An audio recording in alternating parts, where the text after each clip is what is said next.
हैस्को के संस्थापक और प्रख्यात पर्यावरणविद डॉक्टर अनिल प्रकाश जोशी ने भोगपुर में घराट का निरीक्षण किया। निरीक्षण के दौरान उन्होंने मृत पड़े घराट को पुनर्जीवित करने की बात कहते हुए कहा कि घराट उत्तराखंड की आजीविका और रोजगार देने के क्षेत्र में बड़ा कदम उठाए जाने की जरूरत है, जिसमें सरकार और क्षेत्रवासियों को मिलकर काम करना चाहिए। उन्होंने भोगपुर के अलावा मालदेवता में भी घराट का निरीक्षण किया। उन्होंने कहा कि बड़े बांध परियोजनाओं से उत्तराखंड के पर्यावरण को नुकसान हो सकता है, जबकि छोटी छोटी पंचकिया जलाकर बिजली भी बनाई जा सकती है और घराट से दूसरे भी कार्य किए जा सकते हैं।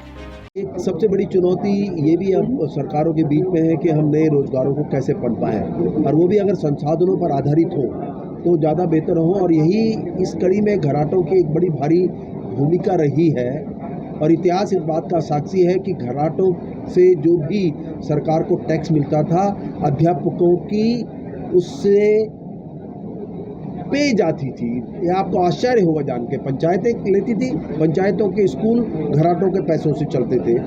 वो व्यवस्था आज एक आक्रमण हुआ है घराटों में डीजल इंजन से, इलेक्ट्रिकल इंजन से। लेकिन पिछले 15, 20, 25 सालों से हमने इसको लेके बड़ा एक रणनीति ये की थी कि घराटों का आटा अपने आप में अलग होता है। और मेरा सभी से अनुरोध भी है, मैं स्वयं घराट का आटा खाता हूँ, क्योंकि जो मिल का आटा होता है उससे तमाम तरह की शरीर में संकट पैदा होते हैं।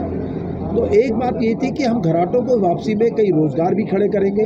अपना संसाधन है, पानी की दुनिया भर में लड़ाई है। जब मैं पानी का उद्योग चलाऊंगा तो पानी को बचाऊंगा भी, पानी को लाऊंगा भी, पानी का संरक्षण भी करूंगा। और ये इतिहास इस बात को साक्षी है कि दूसरी शताब्दी के घराट आज तक जिंदा है। ये बहुत महत्वपूर्ण बात है, क्योंकि दूसरी शताब्दी से कई चीज़ें विलुप्त हो गई होंगी, कई चीज़ें विलुप्त हो गई, लेकिन घराट जिंदा है, लड़खड़ाते हुए किसी भी तरह से जिंदा है। और ये बहुत बड़ा उदाहरण है सारे देश और दुनिया के लिए कि एक टेक्नोलॉजी दूसरी शताब्दी की वो आज भी चलती है। तो आज यहाँ पे एक तरह का बातचीत थी जिसमें हमारे बीच में अधिशासी अभियंता उनियाल जी हैं, असिस्टेंट इंजीनियर इरिगेशन के हैं, जो कि इस इलाके के जिनके दायित्व हैं, उनके साथ मिलकर एक मंथन है कि हम घराटों के भविष्य को सिंचाई विभाग के माध्यम से कैसे देख सकते हैं। ये एक घराट है, इसी कड़ी में कई लग सकते हैं जो स्थानीय लोगों को रोजगार तो देगा ही देगा, लेकिन पानी का एक जल ऊर्जा का सही उपयोग हो मात्र एक घराट से नहीं होगा। और ये खाली पिसाई के ही काम नहीं आ सकते हैं। आपको आश्चर्य होगा कि हमने इसमें जो रजाई भरने का काम होता है वो भी घराट से चल सकता है। आपकी कई चीज़ें घराट से मसाला, कई कुटीर उद्योग घराट की शक्ति से चलेंगे। मुझे याद है, मैं बात कर रहा हूँ 40 से 50 साल पहले की, गौचर में एक जल चरखा चलता था जो इससे चटाइयाँ बनाता था। तो ऐसी संभावनाओं को अब शायद दोबारा नए विज्ञान के आने के साथ जोड़कर देखा जाना चाहिए। तो यही मंतव्य था आज भोगपुर, क्योंकि बहुत पुराना घराट है, इससे हमारा 20 साल से जुड़ाव है, हैस्को का तकनीकी जुड़ाव है, और यहाँ आकर इसी पर मंथन करना था ताकि आने वाले समय में इस बात को हम मुख्यमंत्री के संज्ञान में भी लाएंगे, और मुख्य सचिव और जो हमारे सचिव हैं सिंचाई के, ताकि सिंचाई विभाग में पानी है, पानी उनका हिस्सा है, और इसका एक अतिरिक्त उपयोग हम घराटों से करेंगे। इसमें बात हो जाएगा।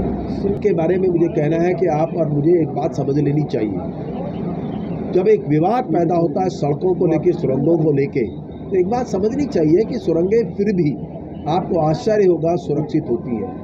आप खुद देख लीजिए कि जो आपकी डाट काली है, जहाँ आप दिल्ली से और देहरादून आते हैं, वो अंग्रेजों के ज़माने की है। रुद्रप्रयाग से केदारनाथ जाते समय भी एक टनल है जिसकी भी उम्र मेरे ख्याल से 100 सालों से ज़्यादा होगी। सड़कों की तुलना में 1 किलोमीटर का अगर कोई सुरंग है तो जाने कितने 25-40 किलोमीटर तक के सड़क को बचाता है। और उतने जंगल गिरेंगे, उतनी मिट्टी कटेगी, और उतनी संभावनाएं बारिश में सड़क के बहने की होती है। वर्तमान छिलक्यारा की जो समस्या थी वो इस बात को लिखी थी, वो कंस्ट्रक्शन फेलियर था।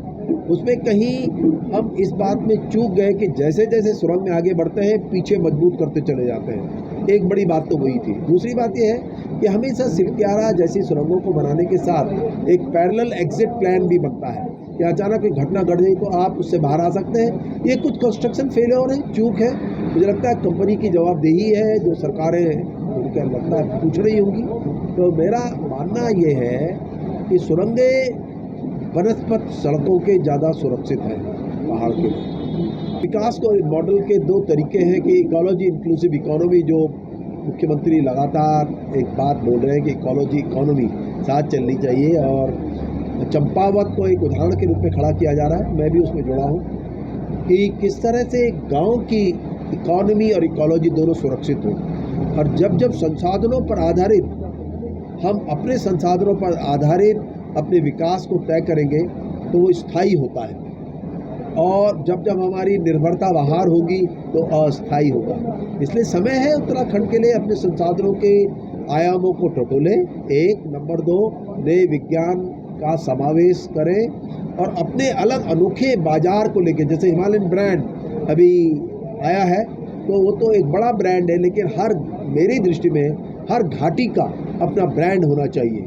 जैसे व्यास घाटी को हमने कहा, व्यासी जाते समय वो दाल पैदा करता है तो दाल घाटी है।